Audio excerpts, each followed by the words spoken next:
I'll start this video by saying I absolutely despise winter.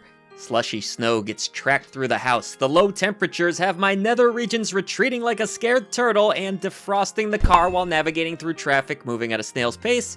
It's honestly the least wonderful time of the year. Things were different when I was a wee child though. I loved sledding down hills, making snow angels, and of course, school cancellations that meant a day at home playing video games. That said, I've always enjoyed snowboarding video games and winter-themed levels. The Cool Borders series, which dates back to the PS1 in the late 90s, was always a blast, but games solely based on skiing? Those were pretty rare. If you happen to have any fond memories of skiing games specifically, please drop them in the comments below. Lucky for us winter sports video game fans out there, a new skiing title has finally arrived, and it comes to us from Megagon Industries, the same team that brought us 2019's Lonely Mountains Downhill. So, does Lonely Mountains Snow Riders manage to carve out a fresh trail? Or is it all downhill from here? Let's find out in our full review. Here we go! Real quick, finding honest gaming coverage can be a slippery slope, so why not head over to patreon.com/idreamofindiegames. You'll gain access to our Discord community, early ad-free shows, shoutouts at the end of every video we produce, a new podcast, and more. Your new indie gaming community is waiting for you. Lonely Mountains Snow Riders is a downhill skiing game where you're tasked with completing various challenges to unlock new courses, gear loadouts, and cosmetics. Players are timed on each run and need to carefully navigate dangerous terrain while moving as quickly as possible, all the while avoiding treacherous obstacles or plummeting to their deaths. Sounds intense? Fear not, the game also features a Zen mode, which offers a much more relaxed experience, and the game even includes online multiplayer that's fully cross-platform with up to 8 players, though I suppose that's competitive as well. Much like its predecessor, Lonely Mountains Snow Riders has a very distinct feel to it. There are 2 different control options, screen-based steering or left-right steering. While I ended up preferring the left-right option myself, mastering the controls will take some time and might throw your brain for a loop occasionally, despite the fact that there are very few button commands to memorize. The quirky, wonky controls are all part of the fun in my opinion. Admittedly, you'll experience plenty of frustration throughout your runs due to the way the game feels. However, you can train yourself to get the hang of things, it just takes practice. Ultimately, nailing a near-flawless run or setting a new record time feels incredibly satisfying, making the somewhat steep, pun fully intended, learning curve worth the effort.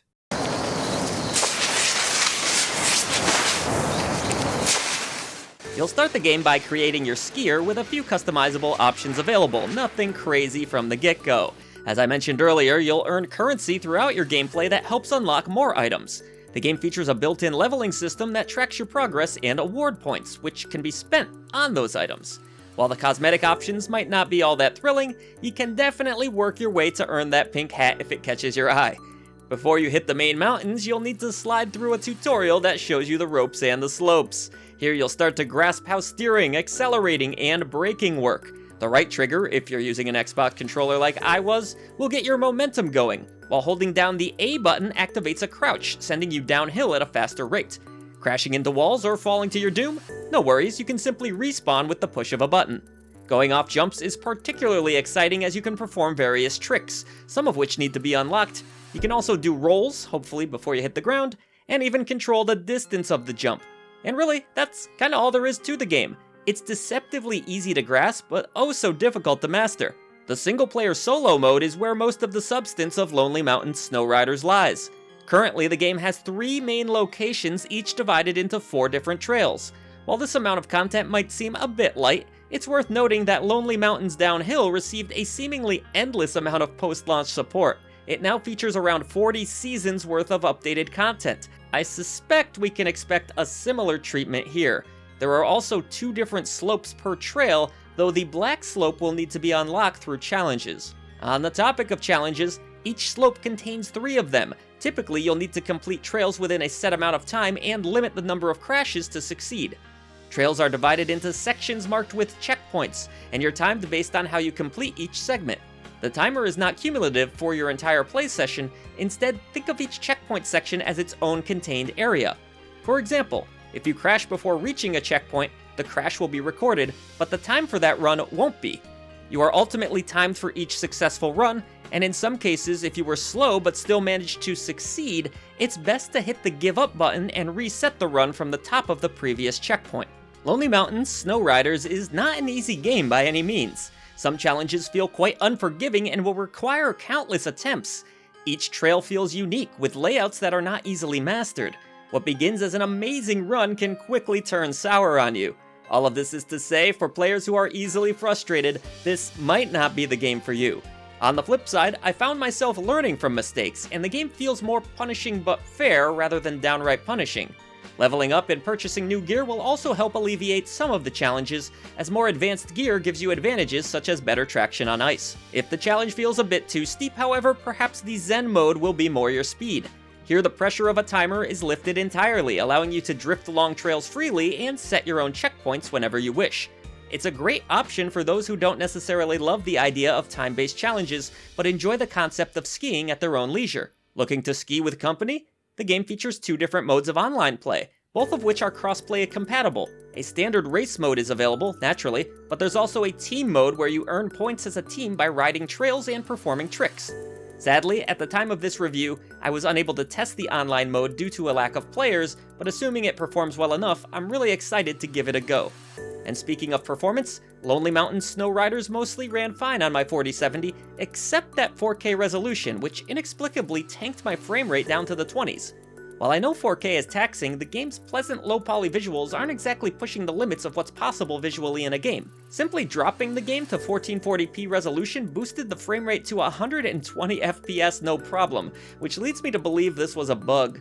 The game also has a surprising amount of load screens which aren't soul-crushingly long, but not amazingly short either. Bizarre resolution issues and loading screen qualms aside, the game looks quite lovely, with the snow in particular offering a mesmerizing glow.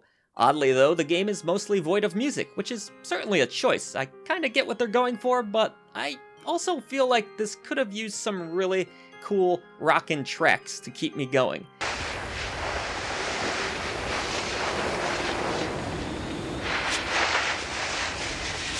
It's not a deal breaker by any means, but I do love me some good old classic VGM, and the minimalist approach used here just wasn't my favorite. I get what they're going for though. Lonely Mountains Snow Riders is yet another excellent release from Megagon Industries that offers a similar experience to their previously released game in a fresh new setting and with online features.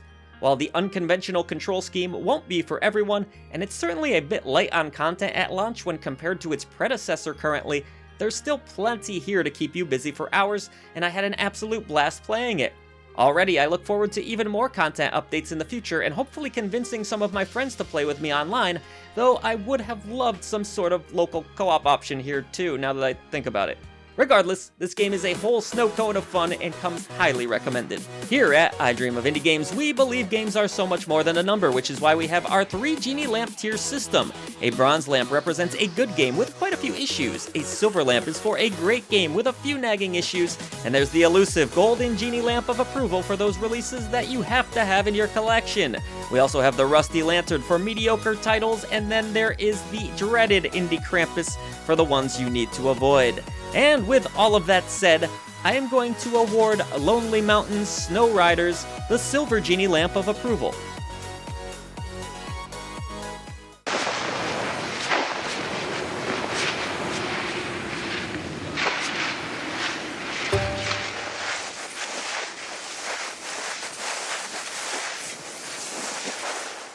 Do you have the courage to tackle the gaming echo chamber and give a voice to the voiceless? Subscribe to the channel for all your indie gaming needs and hop on over to patreon.com/idreamofindiegames for Discord access and exclusive perks. Join our amazing community and help I Dream of Indie Games shine brighter than ever. Voice to the voiceless, and see you in the next video, Indie Warriors. Here we go!